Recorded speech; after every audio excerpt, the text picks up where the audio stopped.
अस्सलाम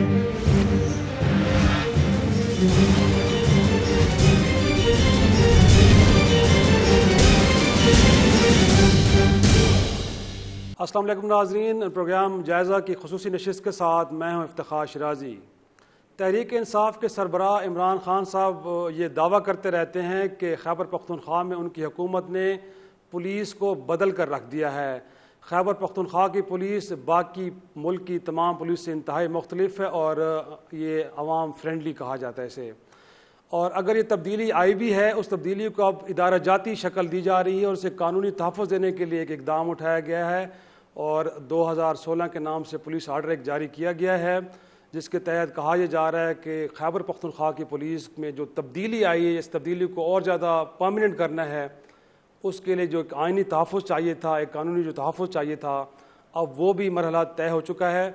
और कहा यह जाता है कि ये काम किसी सियासतदान ने, किसी ब्यूरोक्रेट ने नहीं किया, बल्कि इस काम को सर अंजाम देने के पीछे भी खुद इस सूबे की पुलिस का सरबराह मेन ड्राइविंग फोर्स है। जी हाँ, कहा यह जाता है कि inspector general of police Nasir Khan Durrani ने बुनियादी तौर पर यह इनिशिएटिव लिया और आज उस इनिशिएटिव को अपने अमली जामे पहनाने के लिए जो पहला स्टेप है, पहला स्टेप यह था कि इसको कॉन्स्टिट्यूशनल कवर मिले, वो मिल चुका है तकरीबन। अब आगे जाके देखना है कि जो ऑन पेपर चीज़ें हैं वो प्रैक्टिकली ट्रांसलेट हो पाती है कि नहीं हो पाती, एक बहुत बड़ा टास्क होगा। जी हाँ, आज हमारी इस नशिस्त के खुसूसी मेहमान भी नासिर खान दुरानी साहब, inspector general police Khyber Pakhtunkhwa हैं। बहुत शुक्रिया सर आपका वक्त देने के लिए। पहला सवाल तो मेरा सर आपसे ये है कि पुलिस के पास ऐसा क्या कुछ नहीं था जो आपको इतना बड़ा एफर्ट करनी पड़ी और एक नया पुलिस आर्डर जारी करवाना पड़ा? एक तो मैं सबसे पहले आपका शुक्रिया अदा करूंगा कि आपने मेरे लिए बहुत अच्छे अल्फाज इस्तेमाल किए, लेकिन मैं इस चीज़ का जेन्युइनली समझता हूं कि क्रेडिट जो है इस खैबर पख्तूनख्वा की गवर्नमेंट को और उनकी लीडरशिप को इसलिए जाता है कि बहुत सारे उनके जो कानूनी इख्तियारात थे, वो इख्तियारात उन्होंने पिछले 3 साल से मुझे तफवीज़ कर दिए हुए थे। सो ये जो आज लॉ बना है, ये उन्हीं 3 साल की गुड प्रैक्टिसेस को कन्वर्ट किया गया है। तो इसका क्रेडिट पॉलिटिकल गवर्नमेंट को ज़रूर ये जाता है, वरना कोई भी अपनी पावर्स को इस तरह देने को तैयार नहीं होता। बिफोर द लॉ प्रैक्टिस कर रहे थे आप? बिल्कुल, ये सारी और उन्हीं चीज़ों को वो किया है।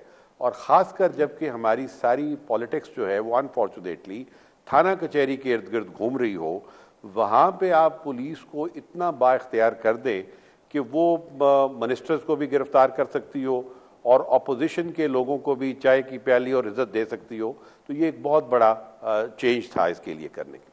अब इसमें इशू ये था कि जो हमने ये नया पुलिस ऑर्डर जो बनाया है, ये बिल्कुल एक कॉमन पर्सन को देख के बनाया कि उसकी पुलिस के मुतल्लिका क्या शिकायत हैं, क्या उसके परसेप्शंस हैं इसके बारे में, और उन तमाम चीज़ों को एड्रेस करने की कोशिश की है। फॉर इंस्टेंस, अगर आप लोगों से पूछेंगे कि इस पुलिस में क्या प्रॉब्लम है, आपके वुमन टॉक शोज में कहा जाएगा कि पुलिस जो है वो बहुत सियासी है।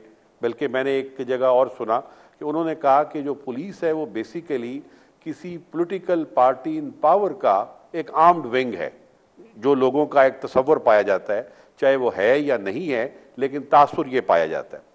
दूसरा तासुर ये पाया जाता है कि पुलिस बड़ी करप्ट है।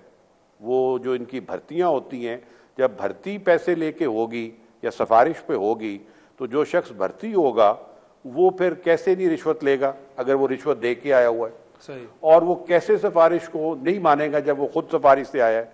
तो ये दूसरा उसके ऊपर पुलिस के ऊपर एलिगेशन था। तीसरा एलिगेशन ये था कि ये नहायत ही अनप्रोफेशनल लोग हैं, ना इनको तफ्तीश करनी आती है, ना इनको कोई इंटेलिजेंस का काम करना आता है, तो इसलिए ये भी चीज़ थी उसमें।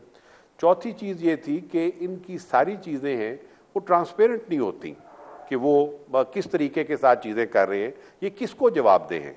और इसलिए कि हम आवाम के टैक्स पेयर से तनख्वाहें लेते हैं, उसी की टैक्स पेयर से ये वर्दी और गाड़ियाँ इस्तेमाल करते हैं, तो उनका हक था कि भाई हमें भी जवाब दें। अगर ये सिर्फ अपनी ब्यूरोक्रेसी को जवाब दे के फारुग हो जाते हैं और वो इनकी गुनाह कवर कर लेते थे और हम उनके कवर कर लेते थे, तो इसलिए उनका भी एक शिकायत थी कि इसको ऐसी पुलिस नहीं होनी चाहिए। फिर उसके बाद उनका ये ख्याल था, और जो लॉ के अंदर भी था, लॉ के अंदर पुलिस जो थी वो instrument in the hand of the government थी। सही। हमने अब इसमें से कोशिश ये की कि पुलिस आवाम के लिए बनी है, पुलिस के लफ्ज़ का मतलब ही ये है कि आवाम के लिए हो, तो इट शुड बी अकाउंटेबल। और वो अकाउंटेबल कैसे होगी? एक अकाउंटेबल हो, दूसरा वो अपना फोकस उसका जो है, यानी जो उसका टारगेट क्लाइंट है वो गवर्नमेंट से ज्यादा अवाम हो। So you have to make sure कि आपकी सर्विस डिलीवरी जो है वो बेहतर हो जाए। कहाँ रुकावटें कहाँ हैं? अगर मैं पूछूं कि नासिर खान दुरानी साहब ने अगर इनिशिएटिव लिया है तो सबसे ज़्यादा रेजिस्टेंस कहाँ से मिली है आपको? देखें, ये एक जब भी आप स्टेटस को तोड़ते हैं तो हमारी जो तमाम ताकतें होती हैं वो एक लॉ ऑफ ग्रेविटेशन के तहत जो चीज़ उभरने की कोशिश करे उसको नीचे खींचने की वो कोशिश करती है।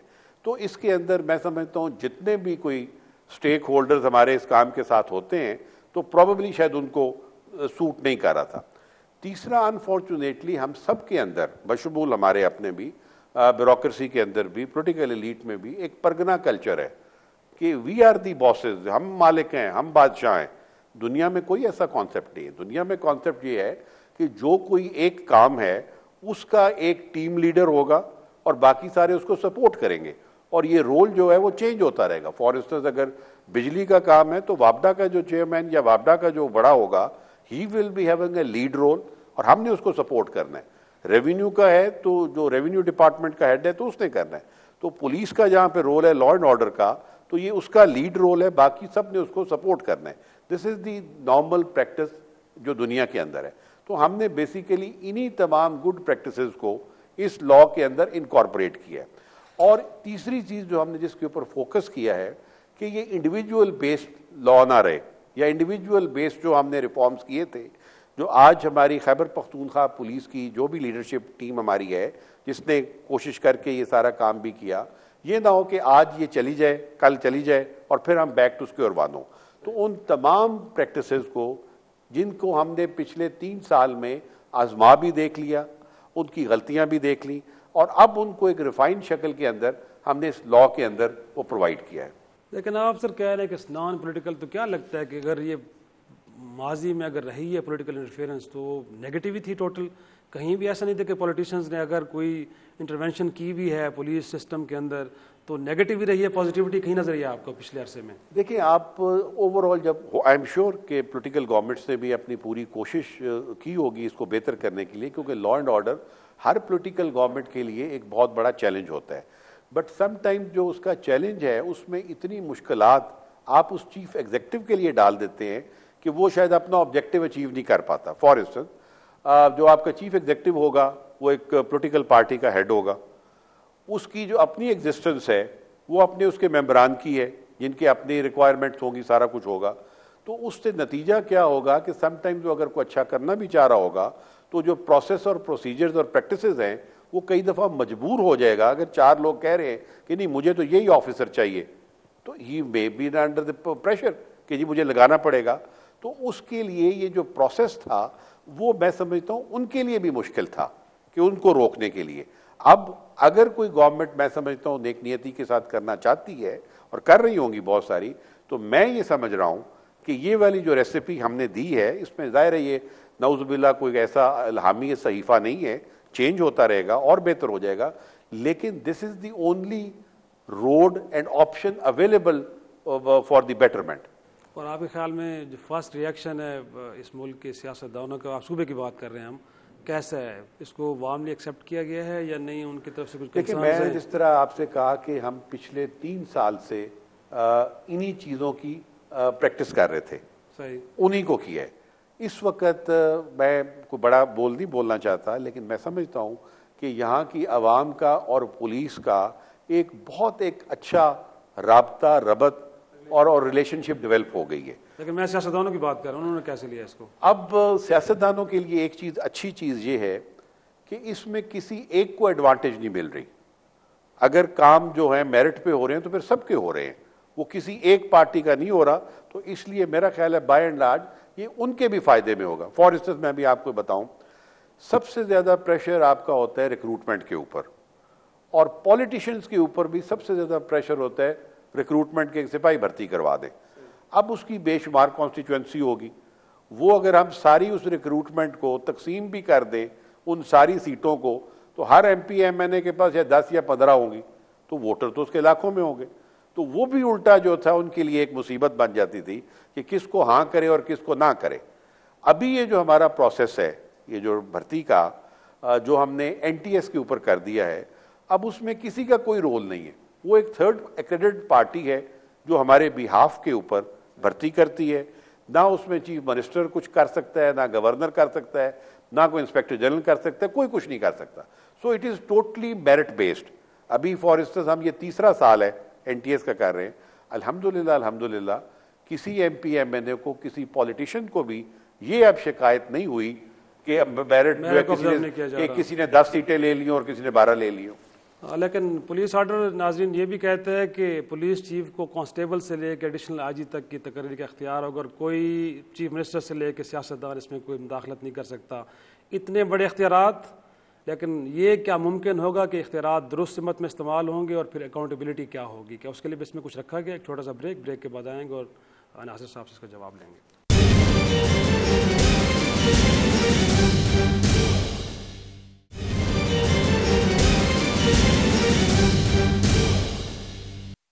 प्रोग्राम में एक बार फिर खुश आमदेद।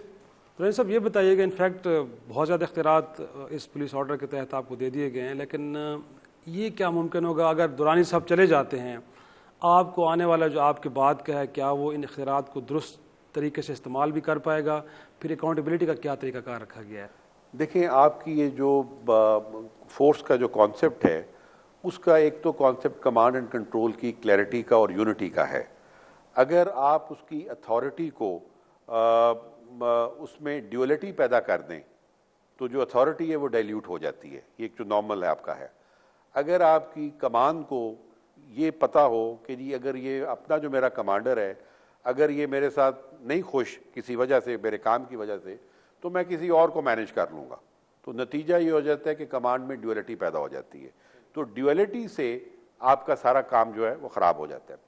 मैं समझता हूँ कि इस वक्त हमारे पास कुछ अदारों की ऐसी गुड प्रैक्टिसेस मौजूद हैं जिनको हम फॉलो कर सकते हैं। फॉर इंस्टेंस, हमारी जो आर्मी है वो एक इस वक्त हमारे मुल्क का सबसे एक ऑर्गेनाइज्ड अदारा है। सही। और उनकी बेस्ट प्रैक्टिसेस को फॉलो करना मेरा ख्याल है तो बहुत फ़र्ज बनता है सबका कि जो अच्छी प्रैक्टिस है उसको फॉलो किया जाए।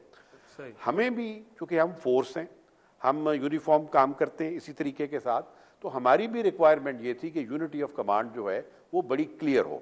इसीलिए हो सकता है किसी स्टेज के ऊपर कुछ ऊपर नीचे चीज़ें आएंगी, हमने कुछ अपनी गलतियां भी करनी है। ये नहीं होगा कि कल भी सारी चीज़ें ठीक हो या आज भी सारी चीज़ें ठीक हो रही हों, ऊंची नीचे आएंगी और उसके बाद वो बेहतर हो जाएंगी। लेकिन साथ ही कॉन्सेप्ट ये है जो हमने इस लॉ के अंदर ये प्रोविजन रखी है कि जब आप किसी को अथॉरिटी देते हैं तो फिर आपका हक बनता है कि उसका हिसाब भी लें। तो अकाउंटेबिलिटी जो है वो बहुत इंपॉर्टेंट है। अथॉरिटी और अकाउंटेबिलिटी जो है ये दो साथ साथ चलेंगे। हमारे यहाँ कई दफा ये हो जाता है कि आप अकाउंटेबिलिटी तो हमारी करनी शुरू कर देते हैं, आप कहिए पुलिस ने क्या काम किया, और जब मैं उनसे पूछता हूँ कि यार मेरे पास इख्तियार क्या था लगाने का, ये ऑफिसर मैंने तो नहीं लगाया, मेरे से पूछ क्या रहे हैं, तो उसके अंदर भी एक कॉन्ट्रडिक्शन आ जाती है। लेकिन अगर आप अथॉरिटी दे दें और अकाउंटेबिलिटी ना करें तो वो भी आपका एक मादर पिदर आजाद वाला कोई कॉन्सेप्ट बन जाएगा, क्योंकि हम कई दफा अपनी पावर्स को बहुत मिसयूज करते हैं। तो उसी को चेक करने के लिए हमने ये जो बहुत सारे टीयर्स ऑफ अकाउंटेबिलिटी क्रिएट किए हैं, मैं समझता हूं कि ये पुलिस के लिए ये खाली उसको खुश नहीं होना चाहिए कि हमें बहुत ये पावर मिल गई है। ये पावर नहीं, रिस्पॉन्सिबिलिटी मिली है। अब रिस्पॉन्सिबिलिटी को जवाबदेह होना होगा। अब पुलिस ये एक्सक्यूज नहीं पेश कर सकेगी कि मुझे कोई काम नहीं करने दे रहा। Now they have to deliver. और अगर वो जवाब नहीं दे पाते परफॉर्मेंस के हवाले से तो कोई आपने कोई पनिशमेंट का भी एलिमेंट रखा? देखिए, इसके अंदर हमने मुख्तलिफ तरीके हैं उसकी अकाउंटेबिलिटी के टीयर्स। एक पहला तरीका तो हमने ये रखा है कि आपकी हर डिस्ट्रिक्ट के अंदर एक डिस्ट्रिक्ट सेफ्टी कमीशन होगा, जिसमें आधे मेंबर्स जो हैं वो आपकी लोकल असम्बली, जो डिस्ट्रिक्ट असम्बली है, उसके इलेक्टेड मेंबर्स में से होंगे, और वो भी ट्रेजरी और अपोजिशन की बराबरी की सतह के ऊपर, ताकि कोई एक ना हो जाए। कुछ आपके सिविल सोसाइटी के होंगे, उनको हमने कुछ पावर्स दी हैं। उन खास पावर्स के अंदर जो दो हमारे ऊपर लिए बड़ी ज़रूरी होंगी और जिनकी आम लोगों को शिकायत होती है। एक कि हम लोगों को हब्से बेजा में रख लेते हैं, इलीगल कन्फाइनमेंट में रखा होता है। हमने इस डिस्ट्रिक्ट सेफ्टी कमीशन को ये पावर दी है कि they will have the power to inspect a police station to the extent of कि अगर इलीगल कन्फाइनमेंट है, वो बाकी मामला में दखलंदाजी नहीं कर सकेगा, हाँ उसको रिव्यू ज़रूर कर सकेगा। तो एक उसको इख्तियार दे दिया, आप अपने मेंबर के पास जाएं कि कि जी इन्होंने 4 दिन से हमारा बंदा बैठाया हुआ है, ही विल गो, वहाँ पे रिपोर्ट लिखेगा और जाहिर है उसका एक एक्शन होगा। दूसरा हमने ये कहा कि जो डिस्ट्रिक्ट के अंदर हमारे ऊपर एलिगेशन पुअर प्रोक्योरमेंट का आता है या करप्शन का आता है कि खराबी कर रहे हैं, their member will sit as a observer and he will ensure कि जो हम प्रोसेस फॉलो कर रहे हैं वो दुरुस्त कर रहे हैं या गलत कर रहे हैं। तो एक पावर अकाउंटेबिलिटी की हमने ये दी। दूसरी जो हमने एक नया कॉन्सेप्ट दिया है यहाँ के ऊपर वो ये है कि जो डिस्ट्रिक्ट असेंबली है, although police is not a devolve department, लेकिन मेरे जो एंड यूजर हैं वो डिस्ट्रिक्ट के लोग हैं। तो पहली दफा ये होगा कि पुलिस का जो डिस्ट्रिक्ट हेड होगा वो डिस्ट्रिक्ट असेंबली में जवाबदेह होगा और साल में 2 दफा अपनी रिपोर्ट पेश करेगा कि मेरी क्या परफॉर्मेंस रही है, और हाउस जो है वो उसको डिबेट करेगा उसी तरह जिस तरह आपकी प्रोविंशियल असेंबली में होता है। तमाम मेंबर्स बताएंगे कि आप ठीक काम कर रहे हैं या नहीं कर रहे। और असेंबली के पास एक और इख्तियार होगा, और वो इख्तियार ये होगा कि वो एक रेजोल्यूशन पास करेंगे 2/3 कि जी we are not satisfied with the performance of this DPO. तो वो जो रेजोल्यूशन है it will go to the inspector general for taking appropriate action within 15 days. अगर वो 15 दिन के अंदर इंस्पेक्टर जनरल जो है जिसने पोस्ट किया हुआ है एप्रोप्रिएट एक्शन नहीं लेता, तो फिर ये होगा कि वही रेजोल्यूशन जो है वो चला जाएगा प्रोविंशियल सेफ्टी कमीशन के पास। और provincial safety commission district house को भी सुनेगी और आपके डीपीओ को भी सुनेगी, और वो जो फैसला करेगी, अगर उसका फैसला ये है कि नहीं ये डीपीओ गलत काम कर रहा है, तो उसकी जो रिकमेंडेशन है वो इंस्पेक्टर जनरल पे बाइंडिंग होगी। तो एक तो हमने तरीकाकार जो है ये वजह किया। दूसरा हमने एक और तरीका वजहदार किया कि हम लोगों को जो शिकायत होती है, एक हमारा लेकिन यहाँ पे सिर्फ ट्रांसफर कर देना यही पनिशमेंट है? नहीं, मैं आपको आगे भी मैं आगे जाता हूँ। अब उसके अंदर हमारा एक अकाउंटेबिलिटी जो है, जिस तरह भी मैंने ये कहा कि वो उसका क्या तरीकाकार होगा। हमारी 2 तरह की अकाउंटेबिलिटी होगी। एक अकाउंटेबिलिटी होगी इंटरनल, जो हमारा एक एडिशनल आईजी रैंक ऑफिसर होगा जो आपकी इंक्वायरीज करेगा उसको सारे, जिस तरह अमूमन बहुत सारे प्रोविंसेस में ऑलरेडी एग्जिस्ट करते हैं। दूसरी हमने एक जो कहा कि समटाइम परसेप्शन ये होता है लोगों का कि यार इनसे इंक्वायरी कराइए तो अपने पेटी बंद लोगों का साथ देंगे, हमें तो सुनेगा ही कोई नहीं, तो हमें एक इंडिपेंडेंट राय चाहिए होती। तो उसके लिए हमने कहा कि हर रीजनल लेवल के ऊपर यानी डिवीजन लेवल के ऊपर एक पुलिस कंप्लेंट अथॉरिटी होगी कंप्राइजिंग 3 मेंबर्स। लेकिन ये मेंबर्स वो होंगे जिनको इंडिपेंडेंट भी होंगे लेकिन इनको काम का तजर्बा होगा। फॉर इंस्टेंस एक रिटायर्ड जज जिसको इंक्वायरी का प्रोसीजर पता हो, एक आपका रिटायर्ड सिविल सर्वेंट जो ग्रेड 20 के इक्विवेलेंट होगा, और एक सिविल सोसाइटी का कोई प्रोफेशनल जिसको मैनेजमेंट और एडमिनिस्ट्रेशन को 15 साल का कोई एक्सपीरियंस होगा। सो ऐसी कंप्लेंट जिससे लोगों को पुलिस से मुतमईन नहीं होंगे वो कंप्लेंट अथॉरिटी जाएगी, और वो कंप्लेंट अथॉरिटी उसकी इंक्वायरी करेगी, और उस इंक्वायरी की जो फाइंडिंग्स हैं वो पुलिस के ऊपर बाइंडिंग होगी, और वो समझी जाएगी कि ये इंक्वायरी जो है वो एफिशिएंसी डिसिप्लिन रूल के साथ की है। अब मैं समझता हूं कि इससे एक पब्लिक को एक और कॉन्फिडेंस होगा। ऑल्दो पुलिस डिपार्टमेंट जितनी सजाएं अपने बंदों को देता है इतना कोई और महकमा नहीं देता, मतलब है अभी इस पीरियड में एक और फोरम भी मौजूद होगा जहां पे, लेकिन अब एक और फोरम भी होगा क्योंकि उस बंदे की तसल्ली ज़हनी तौर पे बहुत इंपॉर्टेंट है। एक छोटा सा ब्रेक के बाद दुरानी साहब से ये भी पूछेंगे कि इस ऑर्डर में जो चीज़ें हैं, बहुत सारी चीज़ें 2002 के पुलिस ऑर्डर में भी थी, लेकिन इम्प्लीमेंटेशन का सबसे बड़ा इशू है। उनको क्यों उम्मीद है कि इस बार जो 2016 का पुलिस ऑर्डर है ये इम्प्लीमेंट होगा और नज़र आएगा ऑन ग्राउंड, और साथ में क्या वो वाकई बाख्तियार हैं सूबाई सतह पे, और बनी गाला से तो कोई अहकाम तो नहीं आते, उनको तो नहीं मानना पड़ता, वो इंटरवेंशन तो नहीं है, अगर सूबे की सतह पर नहीं है तो कहीं बनी गाला से तो नहीं हो रही। छोटा सा ब्रेक के बाद जवाब।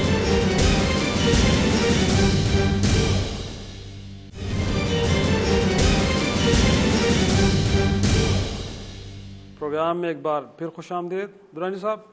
इनफैक्ट कहा जाता है कि 2002 का पुलिस ऑर्डर जब आया था तो बहुत सारी अच्छी चीज़ें थी, पब्लिक सेफ्टी कमीशन से लेकर पता नहीं क्या कुछ था, इम्प्लीमेंटेशन कहीं नज़र नहीं आई। आपको क्यों उम्मीद है कि जो इस बार 2016 में आप यहाँ पुलिस ऑर्डर लेके आए ये इम्प्लीमेंट होगा? देखिए, इसमें 2 चीज़ों की बुनियाद के ऊपर मैं ये कह रहा हूँ कि वो हो जाएंगी इंशाल्लाह, उम्मीद मेरी यही है। एक पहली तो इसमें यह है कि पिछले ऑर्डर के ऊपर कोई टाइमलाइन भी नहीं दिया था कि किसने इम्प्लीमेंट कराना है, क्या रिस्पॉन्सिबिलिटी होगी। हमने गवर्नमेंट से रिक्वेस्ट की है कि इस ऑर्डर की इम्प्लीमेंटेशन के लिए आप एक इम्प्लीमेंटेशन कमिश्नर या कमेटी कॉन्स्टिट्यूट करें और उसको एक टाइमलाइन दें कि इन तमाम चीज़ों के ऊपर इम्प्लीमेंट होगा। इसलिए कि कुछ चीजें ऐसी हैं जिसमें टाइम लगेगा। For instance selection of provincial safety commission के जो मेंबर्स हैं, क्योंकि वो ही समझो बोर्ड ऑफ गवर्नर्स के मेंबर हैं, सही, और वो समझे चीफ मिनिस्टर की जगह पे काम कर रहे होंगे, तो उनकी सिलेक्शन का एक ट्रांसपेरेंट प्रोसेस चाहिए होगा। इसी तरह आपके लिए जो रीजनल कंप्लेंट अथॉरिटी के जो लोग हैं उनकी सिलेक्शन के लिए भी आपको टाइम चाहिए होगा। डिस्ट्रिक्ट सेफ्टी कमीशन के भी टाइम चाहिए होगा, क्योंकि ऐसा ना हो कि हम कुछ ऐसे लोग उसमें से ले आए जो फिर पुलिस को मिसयूज करने की कोशिश करें। तो इसलिए उन चीजों के ऊपर तो टाइम लाइन होगा और टाइम लगेगा भी सही। वो हमने गवर्नमेंट से रिक्वेस्ट की है कि उसके ऊपर वो करें। दूसरी चीज ये है कि इसमें से जिस तरह मैंने कहा कि ये वाली जो दूसरी बॉडीज हैं उनके अलावा जितने भी जो काम है, फॉर इंस्टेंस आपने देखा होगा कि हमने ट्रेनिंग के ऊपर बहुत एम्फेसाइज किया है, ट्रेनिंग को लिंक कर दिया है प्रमोशन के साथ। ट्रेनिंग स्कूल्स की इसके अंदर प्रोविजन रखी गई है, फास्ट ट्रैक प्रमोशन की प्रोविजन रखी गई है। ये सारी की सारी चीजें, इनके तजर्बे हमने 3 साल में कर लिए हैं और ये तमाम चीजें इस वक्त ऑपरेशनल हैं। अब उन ऑपरेशनल चीजों को एक लीगल जो है कवर दे के उसका हिस्सा बना दिया है। तो अगर खुदा ना खास्ता ये ऑर्डर ना भी आता तो तब भी इन स्कूलों ने जो अभी इस्टेब्लिश हुए थे इनको चलना था, इसलिए कि गवर्नमेंट ने खुद इनको इनॉग्रेट किया, खुद इनको इस्टेब्लिश किया। तो इसकी एक वजह ये है। तीसरा, अभी जो आप बात कर रहे थे फंड्स की, फंड्स जो हैं आप किसी को बगैर हथियार के दे के उसको को जाके जंग लड़े, तो इट इज नॉट पॉसिबल। तो गवर्नमेंट की रिस्पॉन्सिबिलिटी है कि वो दो चीजों का जो है ख्याल रखे, और वो अगर वो चाहती है कि एफिशिएंट उसकी हो, एक उसके ह्यूमन रिसोर्स की जो डेवलपमेंट है और उसके ह्यूमन रिसोर्स की जो वर्किंग एनवायरनमेंट है, और तीसरी चीज जो मटेरियल रिसोर्सेज है। ह्यूमन रिसोर्स के लिए और मटेरियल रिसोर्सेज के लिए हमने लॉ में ये रखा है कि ये गवर्नमेंट की जिम्मेदारी होगी कि मेरे वो वर्किंग आवर्स को भी देखेगी। अब फॉर इंस्टेंस इस वक्त ऑन एवरेज सारी पुलिस 12 घंटे की शिफ्ट पे काम कर रही है। अब लेट मी टेल यू, 12 घंटे की शिफ्ट पे खड़े होके काम करना इट इज टोटली इम्पॉसिबल। वो क्वालिटी आपकी नहीं आती। इसी तरह अगर आपके पास हेलमेट नहीं होगा, आपके पास जैकेट नहीं होगी, तो आप तो अपने बंदों को फिर मतलब है वो मरवाने की सिटिंग डक्स होगी सारी। लेकिन पिछले 3 सालों में डिमांड की आपने, हमने बहुत सारी चीजें उनसे ऐड करवाई। फॉर इंस्टेंस अभी बाय एंड लार्ज जब शुरू में आया तो उस वक्त हेलमेट्स की कमी थी। अब हमें जो लोग टारगेट हो रहे थे वो सरों के ऊपर हमारे जवानों को गोलियां मार रहे थे। सो वी रिक्वेस्टेड देम, कुछ आपकी ब्यूरोक्रेटिक हर्डल्स आती हैं, but I have to tell them कि अगर अब ये हुआ तो then you will be responsible. अगर कोई बंदा खुदा ना खास्ता इस वजह से शहीद हो गया कि उसके पास हेलमेट नहीं था, तो then someone has to be accountable for it. तो वो अभी उन्होंने दे दिए, हमें बहुत सारे रिसोर्सेज दे रहे। अभी इस वक्त सूरत हाल ये है कि इस वक्त हमारे सूबे में कोई तकरीबन 282 पुलिस स्टेशन हैं। उनमें से 50% जो पुलिस स्टेशन हैं उनकी बिल्डिंग्स या किराए की हैं या वो खदशा और इतनी पुरानी हो चुकी हैं कि वो ह्यूमन ड्वेलिंग के लिए सेफ ही नहीं है। तो अब लेकिन अब एक थाने के ऊपर अंदाजन 12 करोड़ रुपए का खर्चा आ जाता है, और खासकर इस सूबे में क्योंकि ये टारगेट रहे हैं आपके मिलिटेंट्स के लिए, तो वी कैन नॉट एक्सपेक्ट कि मैं उनको कहूं कि 150 थाने जो हैं वो आप इमीडिएटली वो कर दें। गवर्नमेंट ने इस साल एक अच्छा किया है कि उन्होंने ग्रेजुअल मरहलावार कहा है कि आप 50-50 थानों का हमें बनाते जाएं और हम आपको हर साल जो है इतने इतने करते जाएंगे, क्योंकि अगर ये कॉन्टिन्यूस प्रोसेस है ये तब जाके कंप्लीट होगा। लेकिन एक तासुर ये भी है कि खैबर पख्तूनख्वा की हुकूमत को बाहर से चलाया जाता है। लेकिन पुलिस एक बड़ा अहम डिपार्टमेंट है, तो यहाँ पे भी पॉलिटिकल इंटरवेंशन की बात तो होती है। बनी गाला से किस कदर अहकामात आते हैं, और अगर अच्छे हैं तो उनको मानने में क्या हर्ज है? कोई ऐसा होता भी है कि कोई अच्छी एडवाइसेज आई हो वहाँ से और काम ने कहा जी बिल्कुल ठीक है इनको हम करेंगे?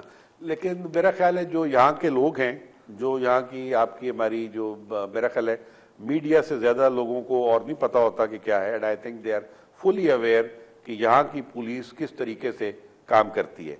आपको हैरानगी होगी कि उनके बहुत सारे जो आर्च राइवल्स हैं वो हमारे बेशतर फंक्शंस के चीफ गेस्ट के तौर पे आते हैं। सही। और वो फिर अपने व्यूज भी देते हैं जो मीडिया में भी आते हैं। तो यहाँ पर एब्सोल्युटली हाँ, गवर्नमेंट की एक ओवरऑल पॉलिसी जो है, पॉलिसी गवर्नमेंट ने देनी है कि आप क्या चाहते हैं, क्या करना है। मेरा तो लॉ एनफोर्समेंट करके हूं ना सारा, तो उसके अंदर अगर कोई अच्छी चीज आएगी वो डिबेट होगी, डिस्कशन होगी। अभी तक तो सूरत हाल ये है कि it is a one sided. हमारी तरफ से चीजें जा रही हैं कि आप हमें प्रोवाइड करें। फॉर इंस्टेंस यहाँ पे बहुत सारी चीजों में लेजिस्लेशन की जरूरत थी, जो फॉर इंस्टेंस यहाँ पे आपका आपको पता है कि इशू था कि मिलिटेंट्स का पता नहीं था कि वो कहाँ रहता है, वो आपके साथ वाले हमसाये में रह रहा होता था क्योंकि उसको बेस चाहिए होता था, वो होटलों में रह रहा होता था। तो वी आस्क्ड द गवर्नमेंट कि इसको काइंडली आप लेजिस्लेट करें कि जो लैंडलॉर्ड है उसके लिए लाजमी होगा कि बताए कि टेनेंट जो है वो कौन है और उसकी पुलिस के पास इतला हो। तो ये हमने उससे गवर्नमेंट ने अभी तक गवर्नमेंट जो है बहुत सपोर्टिव है और मुझे यकीन है कि इंशाल्लाह आगे भी करेगी। और कामयाबी मिली अगर इस एरिया में आप मैं समझता हूं कि अल्हम्दुलिल्लाह इस हिसाब से बहुत कामयाबी मिली है, बहुत कामयाबी हमें मिली है। ऑल्दो मैं बिल्कुल ये नहीं कह रहा कि हम परफेक्ट हो गए हैं, मैं बिल्कुल ये नहीं कह रहा कि 100% क्राइम खत्म हो गई है, मैं ये भी नहीं कह रहा कि हर चीज अब परफेक्ट हो गई है, लेकिन मैं ये जरूर दावा कर रहा हूं कि हम नेक नियति से एक रास्ते पे चल पड़े। और एक चीज मैं आपको जरूर बताना चाहूंगा बाकी पाकिस्तान के व्यूअर्स को, जितनी खैबर पख्तूनख्वा पुलिस के लोग दलेर हैं और समझदार हैं, शायद दुनिया में कहीं और हो। ये मैं इस हवाले से सवाल भी करना चाहूँगा कि दहशतगर्दी के हवाले से भी सूबे के बारे में कहा जाता है कि सबसे ज़्यादा मुतासर हुआ है, तो पुलिस की एंटी टेररिज्म के हवाले से जो कैपेसिटी बिल्डिंग उसके हवाले से भी इस पुलिस ऑर्डर में कुछ रखा गया है? देखिए बहुत ज़रूरी था। इस सूबे का पिछले 20 साल से इशू ही टेररिज्म है, चाहे वो अफगान वार के कॉन्टेक्स्ट से हो या 9/11 के बाद हो। अब जो सबसे बड़ा इशू है उसको टैकल करने के लिए आपके पास एक प्रॉपर अदारा होना चाहिए। चुनांचे जो सबसे पहला काम, जब मैं इधर 2013 में सितंबर में आया था, तो हमने सबसे पहले यही किया कि काउंटर टेररिज्म डिपार्टमेंट जो है वो क्रिएट करवाया। और काउंटर टेररिज्म डिपार्टमेंट की जो बेसिक रिक्वायरमेंट्स थी, पहले ये होता था कि इंटेलिजेंस कोई कलेक्ट करता है, पास वो किसी और को करता है, जिसने पकड़ना है उसको 4 दिन बाद पता चलता था, वो गिरफ्तार कोई और करता था। तो it was literally passing the buck to, और उसके बाद आप एक ब्लिंक शुरू हो जाता था। मैंने आपको बता दी। अब हमने उसमें यह किया कि जो काउंटर टेररिज्म डिपार्टमेंट है, इंटेलिजेंस भी वही कलेक्ट करेगा, पर्चा भी वही देगा, तफ्तीश भी वही करेगा, गिरफ्तार भी वही करेगा और उसके कोर्ट में फॉलो अप भी वही करेगा। अभी अल्हम्दुलिल्लाह 2014 जनवरी में ये डिपार्टमेंट एस्टेब्लिश हुआ। 1 साल हमें लगा उसके बंदे इकट्ठे करने में, उनको थोड़ा बहुत ट्रेन करने में। 2015 जो है वो हमारा अपने इस डिपार्टमेंट के लिहाज से आउटस्टैंडिंग परफॉर्मेंस है उसकी। उन्होंने कोई तकरीबन 450 पुराने टेररिज्म के केसेस को ट्रेस किया और तकरीबन 900 मिलिटेंट्स को अरेस्ट किया, और अभी अल्हम्दुलिल्लाह उनकी कोर्ट से कन्विक्शन भी आनी शुरू हो गई हैं। तो उससे जो चीजें हैं मुझे उम्मीद है और बेहतर होंगी। एक छोटा सा ब्रेक के बाद दुरानी साहब से ये भी पूछेंगे कि एक टर्म यूज होती है काली भेड़ों की, तो क्या 3 साल के अरसे में वो कितनी काली भेड़ें ख़त्म कर चुके हैं पुलिस से?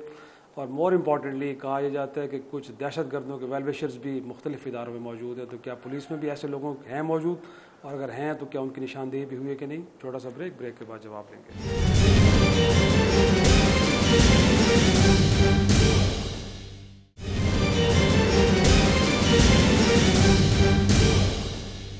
प्रोग्राम में एक बार फिर खुश आमदेद। दुरानी साहब, इनफैक्ट वो जो ब्रेक से पहले हमने बात की कि काली भेड़ें क्या अब भी मौजूद हैं, और फिर मिलिटेंट्स के वेलविशर्स भी आपको लगते हैं कि आपके इदारे के अंदर मौजूद हैं? देखिए, जो चीज़ मैं पहले कह रहा था कि जो प्रोसेस है वो बड़ा इंपॉर्टेंट होता है।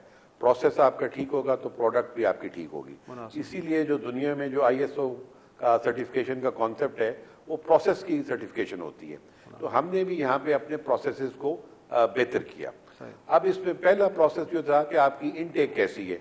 इनटेक पैसे दे के आएगी तो पैसे लेगी, इनटेक सिफारिश पे आई है तो सिफारिश मानेगी। तो हमने पहला तो ये किया कि उस कॉन्सेप्ट को NTS के जरिए जो भर्ती की है उसमें अब ये दोनों चीज़ों की नेगेशन होगी। तीसरी चीज़ ये है कि इसके अंदर फॉर इंस्टेंस हमने ये किया कि जो लोग हमारे हो सकता है बहुत लायक हों, बहुत पढ़े लिखे भी हों, भर्ती भी हो जाएं, लेकिन उनका जो माइंड सेट है वो मिलिटेंसी की तरफ हो। तो हमने पहली दफ़ा ये 7 कॉन्सेप्ट उसमें ऐड किया है कि NTS के एग्जाम के साथ आपकी एक साइकोलॉजिकल प्रोफाइलिंग भी होगी। अगली बात यह है कि सजा जदा का कॉन्सेप्ट जो है वो अगर ना हो किसी महकमे में तो वो फिर अदाब बन जाता है सबके लिए। तो जितनी सजाएं वैसे भी पुलिस डिपार्टमेंट सब देता है, लेकिन यहाँ पर हमने कोई कॉन्सेप्ट बहुत कम था। कुछ 650 लोगों को तो हम नौकरी से हम फारिग कर चुके और कुछ 6000 लोगों को सजाएं दे चुके। और अब सिस्टम ऐसा हमने डेवलप कर दिया है कि जिस किसी के साथ ज्यादती होगी या हो सकती है उसको इतने फोरम प्रोवाइड कर दिए हैं कि वो अपनी जो शिकायत है वो बता सकता है। अब सारी पुलिस को ये पता है कि अगर पुलिस को शिकायत होगी किसी बड़े ऑफिसर को, तो वो जीरो टॉलरेंस होगी रिश्वत पे भी, जीरो टॉलरेंस होगी हाई हैंडेडनेस के ऊपर भी। तो इसलिए मुझे उम्मीद है कि इंशाअल्लाह चीज़ें और बेहतर होंगी। और आपके ख्याल में इख्तियारात के साथ अगर आप वसाइल उस तरह के नहीं दे पाते, फिर उनके सैलरी स्ट्रक्चर को एड्रेस नहीं कर पाते, तो कोई डेंजरस नहीं हो जाएगा कि फिर इख्तियारात का गलत इस्तेमाल होगा? ये बहुत ज़रूरी है। आपकी हर अच्छी चीज़ के लिए पैसे दरकार होते हैं, लेकिन कुछ चीज़ें हमारी अपनी भी इंटरनल मैनेजमेंट भी करनी पड़ेगी। हम हर दफ़ा हर चीज़ के लिए गवर्नमेंट के खाते में डाल देते हैं, कुछ चीज़ें उनको देनी पड़ेंगी हमें, लेकिन कुछ चीज़ें हमें अपनी भी इंटरनल इकॉनमी करनी पड़ेगी। आप हैरान होंगे कि हमने यहाँ पे इन 2-2.5 सालों के अंदर we have establish 7 specialised schools, और वो हमने अपने एग्जिस्टिंग रिसोर्सेज से मैनेज कर लिया। उसकी अपनी बजट की रीअप्रोप्रिएशन ऐसी की कि उसके लिए गवर्नमेंट से एक्स्ट्रा ना मांगना पड़ा। कुछ हमने और चीजें ऐसी इंट्रोड्यूस की, for instance dispute resolution council है।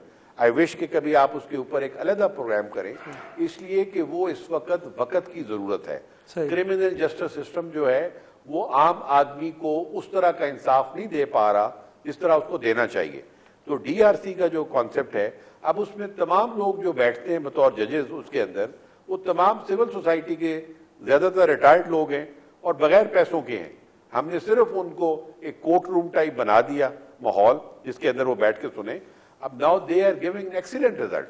लेकिन प्रोफेशनल कैपेसिटी तो अपनी जगह पे, लेकिन मॉनिटरी बेनिफिट अगर नहीं जाएंगे, अगर एक कांस्टेबल की तनख्वाह कम है, एक एसएचओ की तनख्वाह कम है, इख्तियारात कहीं ज़्यादा हैं, तो आपको लगता नहीं है कि उनका बेस्ट यूज़ तो नहीं होगा, फिर नेगेटिव यूज़ भी तो हो सकता है? आपने इतनी कमाल की एक बात की है, और मुझे आपकी इस बात से वो हजरत अली का वो लेटर याद आता है जो उन्होंने मलक अश्तर को लिखा था कि अपने सरकारी अहलकारों के मरात और इख्तियारात में तवाज़ुन रखना। इख्तियार तो ये हो कि किसी बड़े आदमी को आप गिरफ्तार करके जेल में डाल दें, चाहे सुबह उसके बारे में जो कुछ आपके खिलाफ कार्रवाई हो, एक तरफ तो आप कर सकते हैं, और दूसरी तरफ आपकी सिचुएशन ये हो कि दवाई के लिए आपके पास घर वालों के पास पैसे कोई ना हो। तो ये जो पुराना प्रिंसिपल ऑफ गवर्नेंस था, आई थिंक ये गवर्नमेंट्स को समझना होगा। थोड़ा स्टाफ रखें, but they should be well paid, कि वो उनके जो इनकी इस तरह करप्शन में भी 2 वजूहात से होती है, एक नीड और एक ग्रीड। नीड को पूरा करना स्टेट का काम है, ग्रीड को करना उस डिपार्टमेंट का काम है। तो इस दोनों में अगर तवाज़ुन होगा तो चीजें और बेहतर होंगी। इस सूबे में दहशतगर्दी काफ़ी तक स्केल डाउन हुई है। अगर मैं आपसे पूछूं कि बहैसियत पुलिस चीफ आपकी फोर्स ने इसमें कितना किरदार अदा किया, तो आप क्या कहेंगे इसमें? इस पुलिस ने कमाल का किरदार अदा किया है। ये बहुत दिलेर पुलिस है। मैं इनकी दिलेरी को शायद डिफाइन ही ना कर सकूं कि किस हद तक जुनूनी है। अगर इनको ये पता चले कि दहशतगर्द जो है या खुदकुश जो है वो इस सड़क पे जा रहा है और इस बंदे जवान का प्लान था कहीं और जाने का, तो वो काम छोड़ के उसके पीछे चल पड़ेगा। और इस पुलिस की एक और मुनफरिद रवायत ये है कि इसके कांस्टेबल से लेके आईजी रैंक तक के हर ओहदे के बंदे ने शहादत जो है वो उसको मिली है। तो ये बहुत दलेर पुलिस है। एक और भी एतराज आता है, इनफैक्ट आपके बारे में कहा जाता है कि अगर हरिपुर में एक बच्ची को जलाया गया या कि अक़लीती रहनुमा का कत्ल हुआ, तो इन मामलात को बड़ी जल्दी से सुलझा लिया आपने। लेकिन डी खान के अंदर टारगेट किलिंग का फैक्टर है, वहाँ पे लोग मर रहे हैं, कौन मारने वाला है कुछ पता नहीं चल रहा। तो पुलिस उस एरिया में क्यों इतनी वीक आपको नजर आती है? कि बिल्कुल जायज़ आपकी बात यह है। इस वक्त हमारा जो साउथ है, और चूंकि वो वजीरिस्तान के साथ बहुत मुंसलिक है, और वहाँ पे ऑपरेशंस भी आर्मी हमारी बहुत कर रही है, और वहाँ से लोग जो हैं वो जो भागे हुए भी आए हुए हैं सारे। इस वक्त हमारा वो वाकई सेक्टेरियन पॉइंट ऑफ व्यू, हमारी इस वक्त पूरी तवज्जो डीआई खान के ऊपर है। और मैं आपको उसमें एक और चीज़ बता दूं कि डीआई खान में हमारे एक सेट को ये सेक्टेरियन है, उसमें भी सबसे ज्यादा जो टारगेट किलिंग हो रही है वो हमारी पुलिस की हो रही है, ऑफिसर्स की हो रही है, जवानों की हो रही है। तो we are fighting for it, और इंशाल्लाह आई एम कॉन्फिडेंट अल्लाह की जात से हम उसको भी काबू कर लेंगे। अल्लाह ताला मेहरबानी करेगा हम पे। दुरानी साहब, एक ये भी कहा जाता है कि CPEC मंसूबा पाकिस्तान के लिए इसको गेम चेंजर कहा जा रहा है। अगरचे उसकी सिक्योरिटी इस वक्त तो इनिशियली फौज के हवाले है, लेकिन आप समझते हैं कि इसके अंदर पुलिस का एक बड़ा अहम किरदार है और उसको भी एक रोल प्ले करना चाहिए, उसके लिए स्पेस बनानी चाहिए? देखिए, CPEC वैसे ही इस मुल्क के लिए बहुत इंपॉर्टेंट है, और हर अदारे को जितना वो कुछ कर सकता है उसको अपना रोल प्ले करना होगा। हमें जो वो कोई रोल देंगे हम इंशाल्लाह वो भी करेंगे, और उसके साथ ही we will also make sure कि उसकी जो सराउंडिंग एनवायरनमेंट है उसको भी हम पाक साफ रखें। आपने एक दिन ये ड्राइविंग सीट छोड़नी है एज ए पुलिस चीफ, आपने जाना है क्या लेगेसी छोड़ के जा रहे हैं, और इनफैक्ट आने वाले के लिए क्या नए चैलेंजेस आप उनको जो दरपेश होंगे, और फिर दुरानी साहब के सजेशन क्या है कि क्या करे आने वाले नए पुलिस चीफ? इसकी एक फाउंडेशन हमने डाल दी है, अब इस फाउंडेशन को फर्दर डेवलप करना होगा। आपको पुलिस जो है इसका जो चैलेंज है वो स्टैटिक नहीं है, हर दफा कोई नया तरीकाकार ढूंढता है, चैलेंज आता है, तो उसके मुताबिक आपने करना है। इस लॉ के अंदर हमने वो प्रोविजंस रख दी हैं कि आप उस चैलेंज को देखते हुए अपनी स्ट्रेटजी बनाएं और प्रोफेशनल तरीके से बनाएं, उन प्रेशर से बेनियाज होकर बनाएं जो आपको हर वक्त पहले किसी पॉलिटिशियन का रहता था, इसकी ट्रांसफर उधर कर दो, उसकी पोस्टिंग उधर कर दो। फॉर इंस्टेंस मैं समझता हूँ पुलिस कमांडर के लिए सबसे बड़ा इशू ये होता था कि उसने किसी को टास्क दिया हुआ है किसी एक काम करने का, तो अगले दिन उसको पता चलता है कि जिसको टास्क दिया था वो तो उसके बाद ट्रांसफर हो गया, तो वो उसने क्या कमांड करना है। तो अब फॉर इंस्टेंस पुलिस के लिए ये होगा, लेकिन मैं आपको साथ ये भी बता दूं इसमें अप्स एंड डाउन्स आते रहेंगे। कभी बहुत सारे लोग, मुझे यकीन है, मेरे से बेहतर परफॉर्म करेंगे, कुछ लोग ऐसे होंगे जो बेहतर परफॉर्म कर रहे होंगे, उनसे उनका लेवल कुछ कम हो जाएगा, लेकिन अल्टीमेटली ये स्मूथ आउट हो जाएगा।